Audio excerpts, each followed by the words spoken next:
هذا غاز ننتجه من المزرعة، من مخلفات المزرعة، من مخلفات المواشي. ما عندنا اسطوانة يعني؟ لا ما عندنا اسطوانة. ايش كلام ده؟ بس عندنا اكتفاء ذاتي من عام 31. ما شاء الله. هذا بيت القديم وعند العمال أيضا.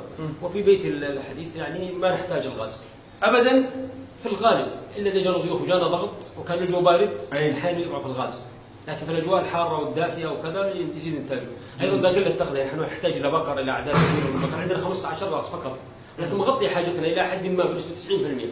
إلا إذا جانا ضغط قد لا يكفي، خاصة في الأيام الباردة نحتاج إلى معاملة خاصة ونغطيه حتى نرفع الحرارة. طيب ولع الغاز. الآن جيد الحمد لله.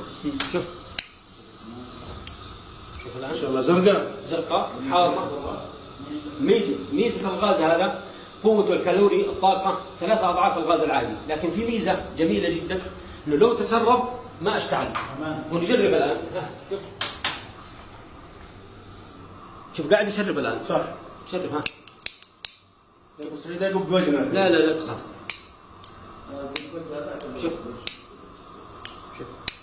ما يشتعل. سبحان الله. شوف لا يشتعل إلا على بعد 10، لا يمكن يشتعل على هذه المسافة. شوف. سبحان الله. ما يشتعل، لا يمكن أن يشتعل. طيب في ميزة أخرى إنك إذا وضعت الآنية، إذا وضعت الغاز العادي يسود في أكاسيد أول أكسيد الكربون، ثاني أكسيد الكربون يسود. هذا لا يسود بالآنية أبدا، لأنه يسود مع الوقت. ما يسود هذه أكاسيد. درجة الغاز العادي يسود. هذا 80% من الميثان، 25% من النيتروجين وهيدروجين وغازات أخرى لا يسود فهو أيضا نشغل منه مضخة المياه، نشغل من الكهرباء لو احتجنا وجربنا هذه الطريقة ونجحت. فهو غاز أيضا يعني ممكن يفيدنا. طيب وش يصنع من ايش الغاز هذا؟ سنأتي. طيب بعد قليل. جميل. تفضل.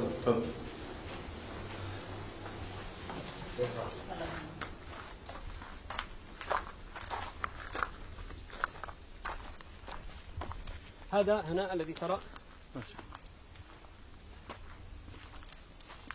وش الخزان ذا؟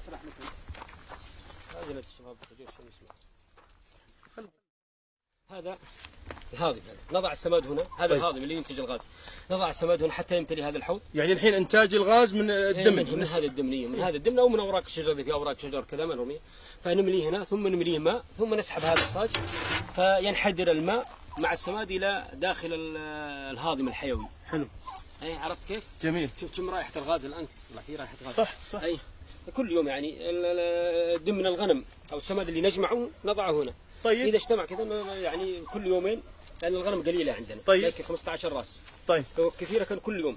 هذا يومين كل يومين 3 ايام نضعه داخل الخزان. طيب يعبى هذا ماء مع الدمن. اي مع الدمن. بعدين من داخل ماسوره 12 بوصه. ايوه. الى داخل الهاضم الحيوي. يدخل الماء بالدمن. الماء بالدمن ايوه. طيب جميل. الى داخل فيتخمر هنا. طيب. هنا التخمر. أيوة. هذا على ارتفاع عمق 3 متر بباطن الارض وحوالي 70 سم. اللي هو الاسود هذا. الاسود هذا الجدار. اي هذا نازل الى عمق 4 امتار من هنا من الراس. جميل. وهذا الخزان يتجمع فيه الغاز هنا. لحظه، يعني هذا خزان غير الخزان اللي فوق هذا. اي هذا خزان الحوض، وهذا خزان متحرك على محور في الوسط. ايوه. قائم عليه يخرج الغاز من هذا الخزان. طيب الفكره ان الحين الدمن نزل تحت الخزان يتخمر مع الماء فقط. طيب وبعدين فقط يخرج تفاعل بكتيريا لا هوائيه. ايوه. تنتج الغاز. ايوه. تنتج في غياب الاكسجين. ايوه. فيظهر الغاز يتجمع هنا ونجمعه في هذا السقف. كيف الوسيله التي ينتقل بها الغاز من اسفل الى اعلى؟ هو الغاز يمتد، الغاز تعرف غاز ما يتجمع، غاز يطير. اذا هذا الخزان مفتوح مفتوح مفتوح من الداخل، وهذا مركب عليه مثل القدر المقلوب. هذا قدر مقلوب على الخزان اللي السفلي، ويتجمع الغاز هنا وينتقل عبر الماسوره هذه. هنا اي نعم. هذا قطره 240 سم. هذا وش من اي ماده المصنوع؟ صاج مجلفن. ايوه. صاج مجلفن معدن. ايوه. ثم يتجمع هنا. هذا الخط هناك هذا يذهب للعمال. طيب ثم يطلع الغاز مع الماسوره هذه. ايوه ويتجمع هنا للشوائب، لفرز الشوائب. ايوه. يفرز الشوائب هنا. تتجمع الشوائب في اسفل الخزان هذا. جميل. هذا اللي يروح للبيت اللي كنا فيه القديم، هي الغرفه هذه. ايوه. وهذا يروح البيت العمال هنا في المدخل والى منزلي هذا اللي فوق. ما شاء الله. يعني نغذيه. معقوله يا ابو سعيد الفله الكبيره هذه ما شاء الله تبارك الله يغذيها الغاز هذا؟ بحمد الله. ما شاء الله ما شاء الله. بفضل الله تعالى. وطريقه سهله يعني ما فيها. سهله جدا. هذا تعال السماد ايضا يخرج لنا غير غاز شيء مهم جدا وهو السماد العضوي. ايوه السماد العضوي هذا نغذيه بالاشجار الضعيفه او يعني اللي راها يعني تحتاج الى تسميد خاص، نغذيه بهذا السماد. هذا ميزه هذا السماد. هذا السماد انه يخرج بعد ان نضعه هنا في حدود اسبوعين، يطلع هذا السماد، يطلع نقي من البذور، خالي من البكتيريا، خالي من الطفيليات، خالي من اي شيء يضر النبات، غني بالعناصر الكبرى والصغرى او المغذيات والهرمونات، ويحسن من خواص الشجره. وهذا اللي يبقى في الخزان الذي يخرج أيوة. يخرج بهذا الشكل، وهو مفيد جدا للشجر ويسرع بنموه وتغذيته، وليس له رائحه. انظر، ليس له اي رائحه ولا يتكاثر. لو لاحظ لا يوجد عليه ذباب ابدا، لا يوجد عليه ذباب. يعني يخرج من الخزان الكبير هذا عن طريق ماسوره.